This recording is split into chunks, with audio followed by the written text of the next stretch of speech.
We are moving on to our next story, Dana Bash versus Nancy Pelosi. This is in reference to the war in Gaza. Now, she actually didn't just interview Pelosi. She also interviewed Netanyahu. Now, real quick, I do want to say something about Dana because I want you to understand the kind of talking points that she has. Dana Bash is also a Zionist. So just keep that in mind when you listen to her talking points. She's not the only one on CNN that is one. Wolf Blitzer is also. Okay. So there's a couple things I want you to know about her. You need to know that her father was a producer at ABC News. That's who is speaking here, folks. Let's get into this conversation that she had with Netanyahu first. When the war winds down, will you commit to calling new elections? That's my question. Will you? Dana, 2/3. First of all, what you said is wrong. The vast majority of Israelis oppose early elections until the war doesn't end. We've just had many polls on that. Look, a lot of the polls are twisted. Channel 12 says, guided by Channel 12 says 64% of Israelis support early elections. But all polls show that's not. No, I'm afraid that they asked them the question, do you support it during the war? And they said no. But that's not what Schumer is calling for. He's calling for new elections when the war winds down. Let me pause for a second. So for those who are not aware, Chuck Schumer actually is calling for basically Netanyahu to be removed. He's calling for elections to remove Netanyahu. You know, Netanyahu has a very low approval rating in Israel. So Chuck Schumer feels that by removing Netanyahu, that will actually make things better for the Palestinian people. Chuck Schumer is a joke, and Dana's a joke right here too. Because what they're trying to do is limit the problem to Bibi. They're trying to limit the problem to Netanyahu being in power instead of talking about the real source of the problem, which is Zionism. Zionism itself in its creation is racist. And instead of talking about that problem, because they're not going to be able to say that and keep that job on CNN. Let's just keep it real. Chuck Schumer is not going to be able to say that and keep that Senate seat. So what they're doing is they're doing the easy part, call out Netanyahu. And also because Netanyahu is right wing, it's easier for them to call him out. I told you one thing before. They usually tend to call out the problem as something that is easy to pick out, but they'll never go that extra step and get to the core root of the problem, which is Zionism. Netanyahu is just a branch on the tree of Zionism. You remove that branch, another one will grow. You put somebody else in that position, as long as they are still following the Zionist ideology, this will continue to be a problem for the Palestinian people. So I want you to understand that. I want you to realize what they're talking about here. They're trying to make it seem like they're trying to really do something about this problem, but they're not. Well, we'll see when we win the war. And until we win the war, I think Israelis understand that if we were to have elections now, before the war is won, resoundingly won, we would have at least 6 months of national paralysis, which means we would lose the war. If we don't win the war, we lose the war. And that would be not only a defeat for Israel, but a defeat for America too, because our victory is your victory. No. And see, you don't try to bring us into this. No. Your victory is not our victory. See how he's trying to put this back on the United States? This is what happens when you supply the weapons, when you supply the arms, and you constantly defend the actions of a Zionist state. Even if Israel wins the war, they still lose. Because the world will never look at Israel the same again. Biden was actually right when he said Israel is losing support. They are losing support. I don't think the Biden administration realized just how many young people in this country already knew what Israel was up to and what it was about. But the war has made it more evident to those who have not been paying attention. They're paying attention now. So even if they win this war, they still lose. Fighting these barbarians. Will you commit to new elections when the war winds down? Everything that we hold dear together. Will you commit to new elections when I the war think that's winds something down? for the Israeli public to decide. But it's not something, no, look, that's something for the Israeli people to decide. I think it's ridiculous to talk about it. It's like after 9/11, after 9/11, you're in the midst of fighting the war against Al-Qaeda, and an Israeli would say, you know what we need now is either new elections in the U.S., or if your system doesn't allow it, then President Bush should resign, and we should... Pause. Actually, there were people calling for that at that point in time. There were people who wanted President Bush to step down, especially after it was revealed that this was all a lie, especially after people said, wait a minute now, I thought you said that we were going after them because Saddam Hussein had weapons of mass destruction. Then it was reported there were no weapons of mass destruction. So I don't think that was the best example to use. You just used a war that was based on a complete lie. Have an alternative leader. You don't do that. Well, let's you don't talk do that about to why. A sister democracy, to an ally. You don't talk about that. What you do talk about is how do we help you defeat what President Biden called sheer evil. You don't just stop after you destroyed 80% of sheer evil. You destroy 100% of sheer evil to allow a Mr. Prime different Minister, future for I want to Israelis talk and about why Palestinians alike. the sentiment. Okay, so that was part of the conversation with Netanyahu, and that actually leads into this discussion that she had with Nancy Pelosi. Let me go ahead and bring that up here, because this is also about the call for elections in Israel to remove Netanyahu. And let me tell you why Dana was pissed in that conversation. Dana pissed because she got to go out there now and defend to people what Israel is doing, not just on air, but off the air. Like I said, she is also a Zionist. So people now looking at her some kind of way, like, what the hell? Like, how can you back something like this? So he making her look some kind of way, but actually it's Zionism making them look some kind of way. If it were not for Zionism, we wouldn't have a Netanyahu. Here with me now is former House Speaker Nancy Pelosi. First, I just want to ask what your response is to what you just heard from the Prime Minister. The Prime Minister's presentation proved the necessity of Chuck Schumer's speech. Chuck Schumer's speech was an act of courage, an act of love for Israel. And I wish the Prime Minister would read the whole speech, because he speaks with great vehemence about the need to defeat Hamas. He is concerned about the weakness of the Palestinian Authority and the very, very dangerous attitude of the right-wing Israeli government. The issue of food in Gaza is a very big one, and either the Prime Minister Netanyahu is unaware or ill-informed. Pause. Nancy Pelosi has some nerve to come on national television and say that lie. She knows damn well that Netanyahu is not unaware of the starvation of the Palestinian people in Gaza and is not ill-informed. She knows damn well. For her to come on here and play the American people like that, he knows exactly what's going on. He is the cause of it. The IDF is not doing anything that Netanyahu does not want them to do. She actually went there with that. She actually tried us.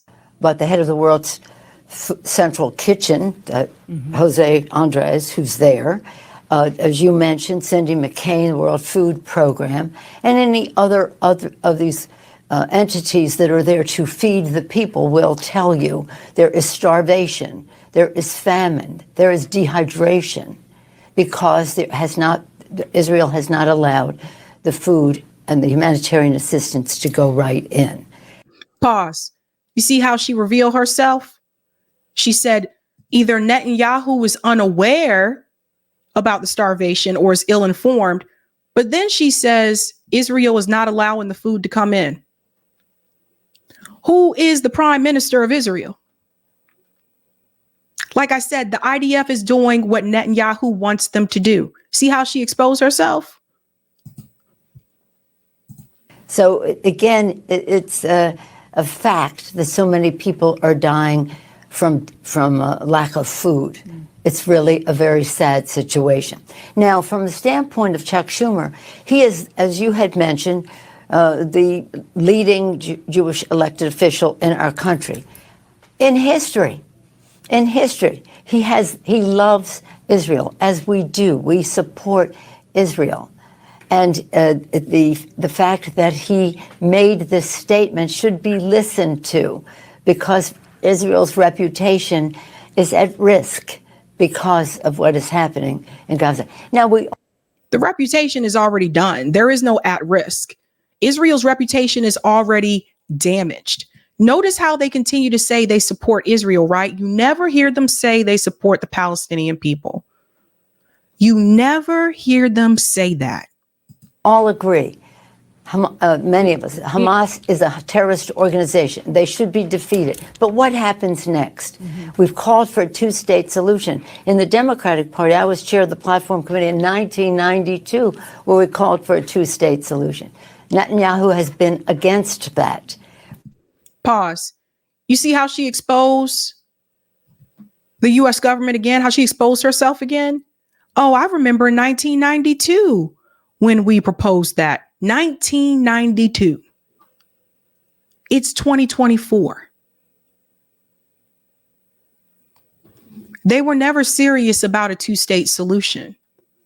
So when people argue with you and they tell you that the Palestinian people rejected a two-state solution, they were never serious about giving them a two-state solution. They were never serious about giving them the right to return. But what is the solution? Madam Speaker, I want to ask about... Is the solution what the right-wingers are saying, that they just take over Gaza? Yeah, I want to ask about what you just heard. It is not just the right-wing people saying that. You got Democrat politicians echoing the same sentiment, Nancy, and you know that. The prime minister say, or maybe the better way to say it is what he would not say. He wouldn't commit to new elections. He claims that the Israeli people don't want that. Do you believe, I know you said that we should read and listen to what Senator Schumer said. Are you also saying that you support the notion of new elections in Israel as the war winds down, as Senator Schumer said? The only thing I would disagree with what you said is I don't think it's a notion. I think it's a very serious proposal that the people of Israel be able to speak. Now, it's up to them to decide that.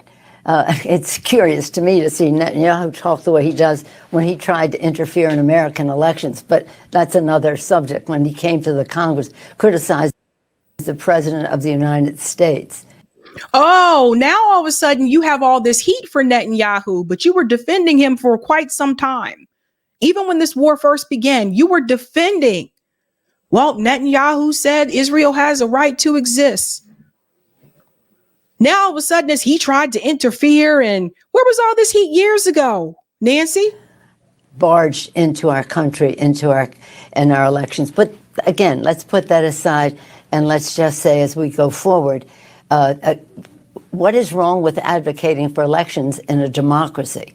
And you know, you mentioned the polls. You see that thousands and thousands of people are in the streets, even last night in Israel. But again, it's a democracy, and people have different views, and they express them, and that's a beautiful thing. But for him to say, what does that say if he won't even say that as the war winds down, the people of Israel should speak? That's all Chuck was saying. But read the speech, because it condemns Hamas. It criticizes Abbas and the Palestinian Authority for not being good partners for peace. Read the speech. The right wing, I mean, sad to say, when you listen to Netanyahu, I thought it was a very weak presentation, and again argued for Chuck Schumer's speech. Somebody spoke to Nancy, because notice how hard she's coming after Netanyahu now. Remember, it's election year. So somebody had some words with Nancy Pelosi and said, get out there and make it just all, it's all Netanyahu's fault. Don't talk about Zionism. Don't utter anything about that. Just blame it on the individual. That'll help us come November. Can you do that, Nancy? And that's what she's doing. But nonetheless, he's probably the most moderate person in that coalition.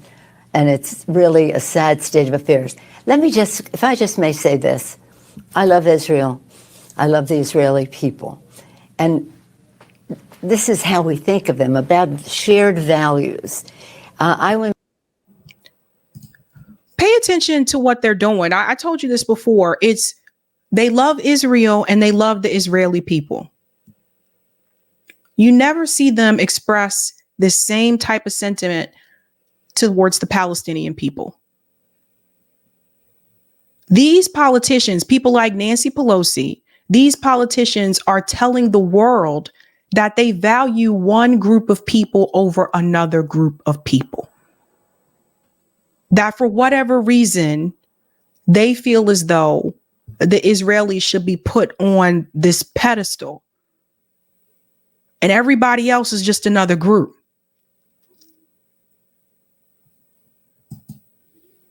I remember being there as a speaker on one visit to Hadassah Hospital, and they told me they had just dealt with a clash between Palestinians and Israelis, and they treated them both the same. And they said, we didn't treat the Palestinian differently because they were Palestinian. We treated them the same because we are Jewish. You don't treat them the same, though. It's nice that those people said that, which I question if that even happened. But it's nice if those people said that, but you don't treat them the same. Our government doesn't treat them the same. When you see the way that they treat someone like Rashida Tlaib versus Congress members that were former IDF soldiers that have an Israeli flag outside their office, but Rashida Tlaib is ridiculed for having a Palestinian flag outside her office, you don't treat those groups the same. You show preference of one over the other. When people continue to say, and mainly like Noel says this oftentimes on Call In, that this really is a plantation nation.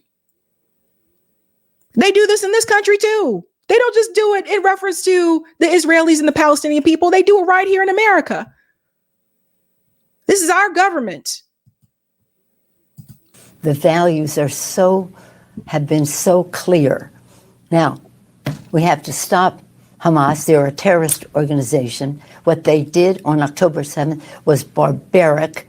We must free the hostages. Think of it, if it were your brother, sister, mother, father, child, any one of us would be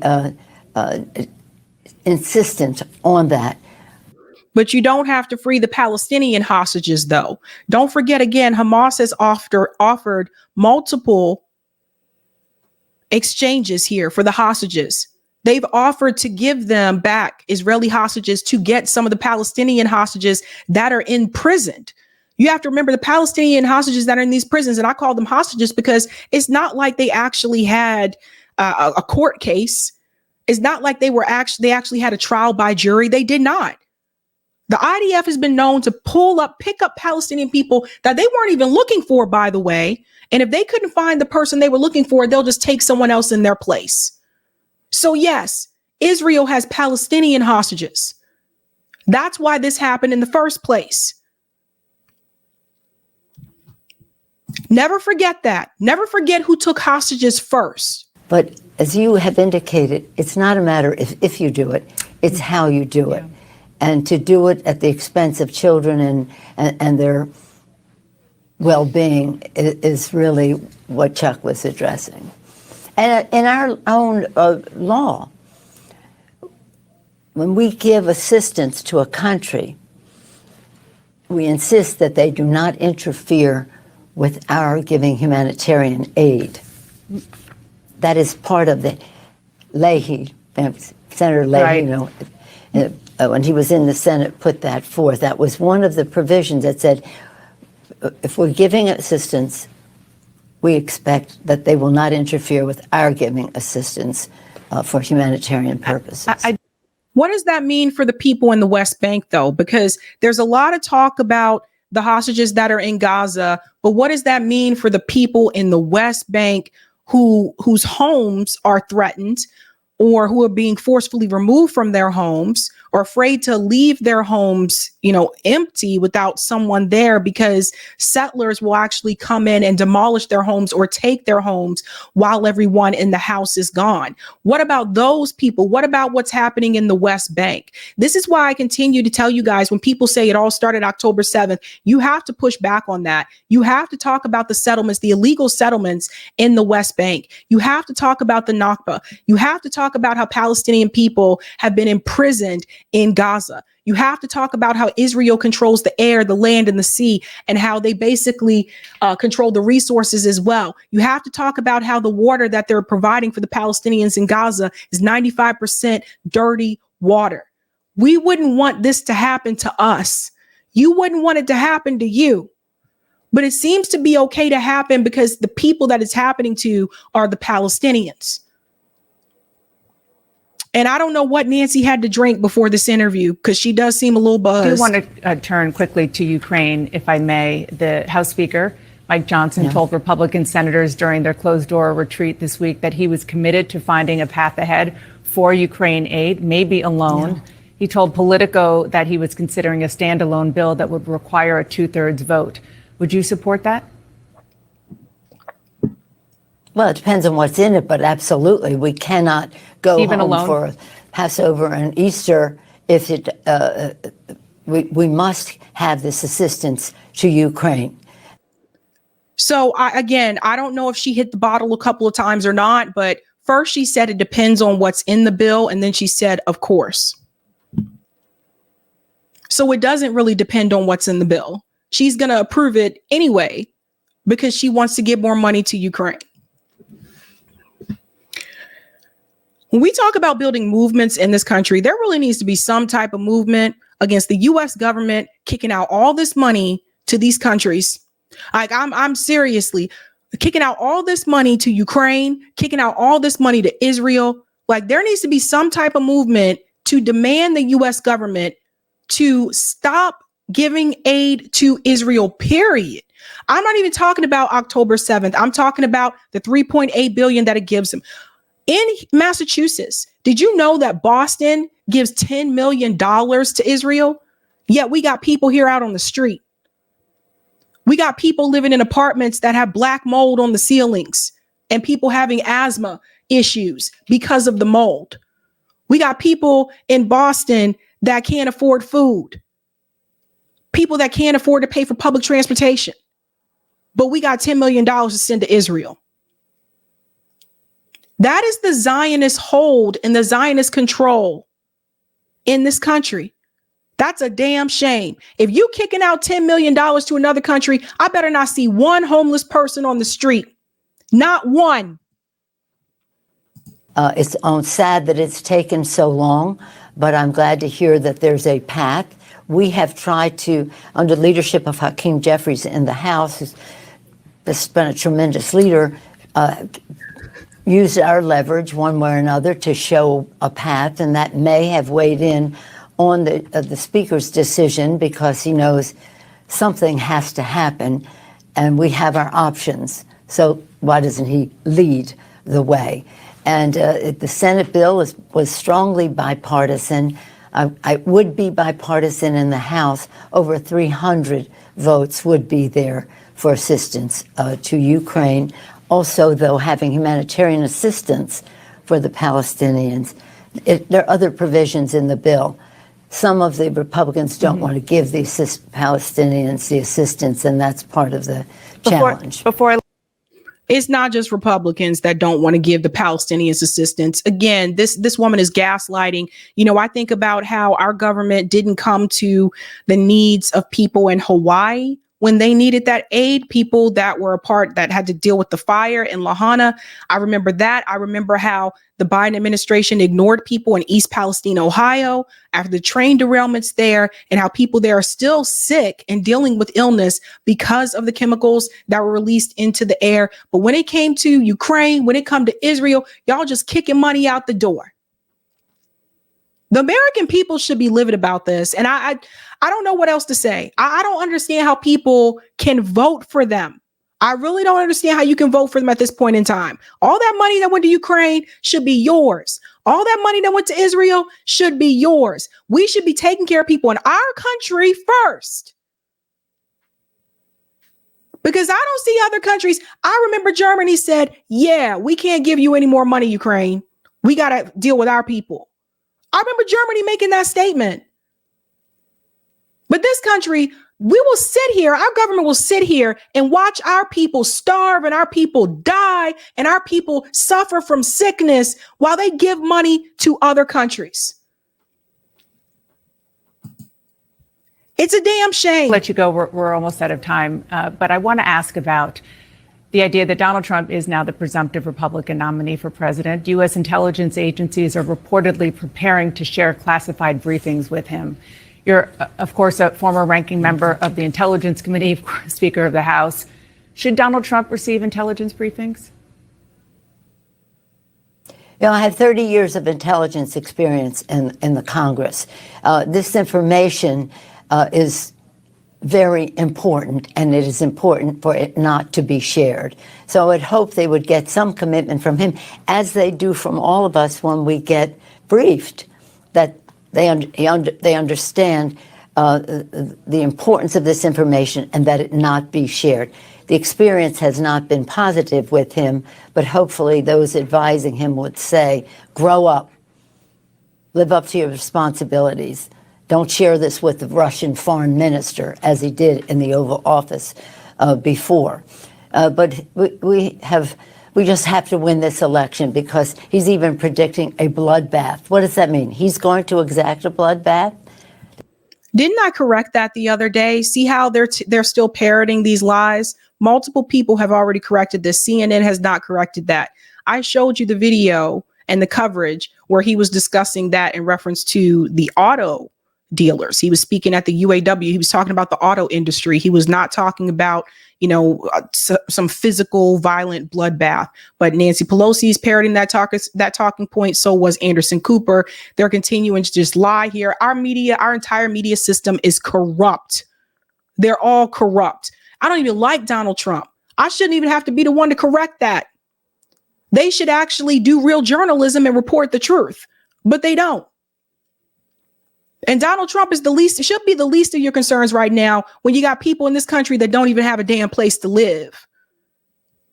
And you have a number of black voters that are leaving the Democratic Party. Donald Trump should be the least of your concerns at this point in time. But why is this all happening, folks? It's happening because of APAC. Now, I'm going to give a shout out to Ali. Ali, I'm going to give a shout out to you, because you don't see this every day. You do not see this every day. Because on MSNBC, they actually decided to tell the truth about APAC. Of course, it had to come from Ali. Mehdi's not there anymore, right? I could not believe this happened. And Rachel Maddow's ass sure as hell wasn't going to do this.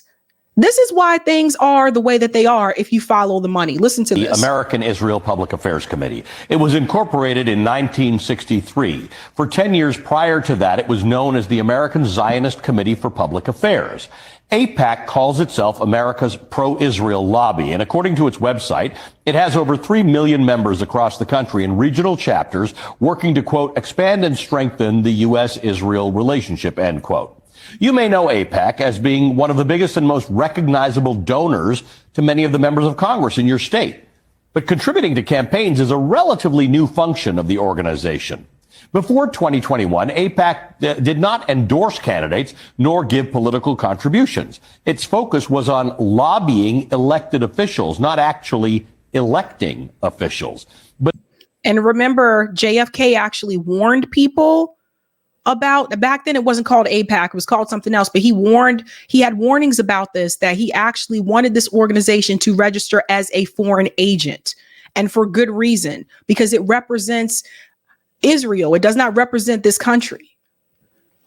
In a dramatic shift in policy, APAC began directly funding candidates and spending big on races in 2021.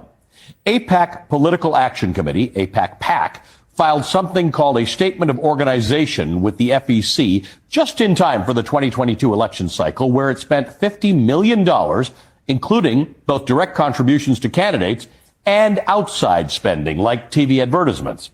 According to APAC, it donated money to 365 candidates from both parties, including every single member of both Democratic and Republican leadership in Congress. 109 Republicans who voted against the certification of the 2020 presidential election in America received campaign contributions from APAC.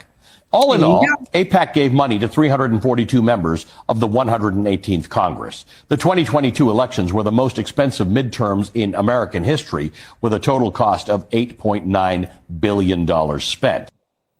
And they also support the Democratic Party and the Republican Party. This is why it's important to talk about the money. You talk about the money, you get to the corruption. You understand why the laws that are passed.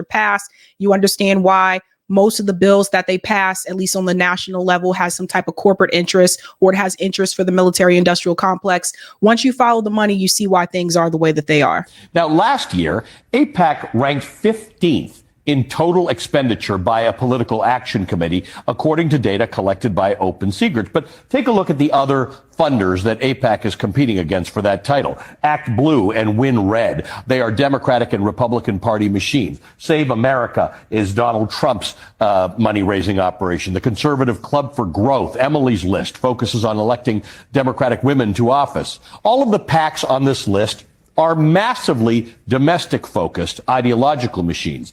APAC is the only organization in the top 20 whose interests are focused entirely on America's relationship to a foreign government. The only one. And I would like to see people push our representatives for the call, like JFK tried to do, for the call for APAC to register as a foreign agent, or for APAC. I would say APAC needs to be removed altogether. It's very dangerous at this point in time. If JFK was still alive today, I wonder what he would say. Now, let's take a look at who benefits from APAC's largesse. Here are the top 20 recipients in Congress, the House and the Senate, of APAC money in the 2022 midterm cycle, according to Open Secrets. They're members of both parties. They come from every corner of the country with varying levels of experience in Congress. The Democrat Glenn Ivey of Maryland tops the list. He beat out fellow Democrat Donna Edwards in Maryland's House primary after APAC poured millions into pro-Ivey advertisements and mailers. Pause. So the top recipient for 2022 congressional candidates was Glenn Ivey, who is a Democrat. So when I talked to you before about Ilhan Omar calling out APAC for supporting Republicans, and I told you that's part of the game that Ilhan plays because she knows damn well that APAC also supports Democrats. Edwards was running for a second stint in Congress after serving during the Obama administration, where she voted present, not even a no, on a number of pro-Israel resolutions. So the money poured in against her. Not even an endorsement from Nancy Pelosi could save her. Michigan Democrat Haley Stevens unseated Democratic Representative Andy Levin. Here's what Levin had to say about that. I'm really Jewish, but APAC can't stand the idea that I am the clearest, strongest Jewish voice in Congress, standing for a simple proposition that there's no way to have a secure democratic homeland for the Jewish people unless we achieve the political and human rights of the Palestinian people. APAC spent $4 million against Levin. He lost by 20 points. $4 million. Think about what that money could do for people in our country, right? $4 million. Think about all the people we could house. We could build clinics in communities that don't have clinics. Think about all the communities in rural America that don't have hospitals, or hospitals have actually closed and they have to travel further away. This is a big problem in rural America if you're not aware. Imagine having to call, the ambulance in the middle of the night and there's no hospital near you. It's like miles and miles and miles away just because you live in a rural area. Think about those things. When Michigan Congresswoman Rashida Tlaib, the only Palestinian American in Congress, was censured by the House in early November over what some lawmakers called her rhetoric around the Israeli-Hamas war, 22 Democrats joined Republicans in that censure vote. 18 of those Democrats received campaign funds from APAC in 2022. 18. Totaling more than $1.1 million. By the way, for these 6 of them, APAC was their top contributor. And there's Richie Torres right there in the bottom right. I sincerely hope people in the Bronx, I sincerely hope you vote Richie Torres out. I sincerely hope, considering the fact that from what I understand, talking to people in the Bronx, he hasn't really done anything for you and he cares more about Israel and kissing their ass. I sincerely hope that you get rid of him. You vote him out. A growing list of progressive lawmakers who are vocal in their criticism of the government of Israel and its policies and their support for Palestinian self-determination have inspired APAC to spend even more. As progressive lawmakers began calling for an immediate ceasefire in Gaza, Slate reported that insiders expect APAC's 2024 spending to hit $100 million. In fact, let me pause here. I don't have to play the rest because I can tell you this part, but another part I was going to say, remember when we had the vote for the Iron Dome, remember some of the squad members actually voted in support of the Iron Dome. Remember AOC voted present in reference to the Iron Dome. The Iron Dome is what protects, it's supposed to protect the state of Israel. And here it is, APAC actually fighting back against those squad members, some of the same ones that actually voted in support of the Iron Dome. This is why it does not pay to sell out, folks. It's not worth it in the end.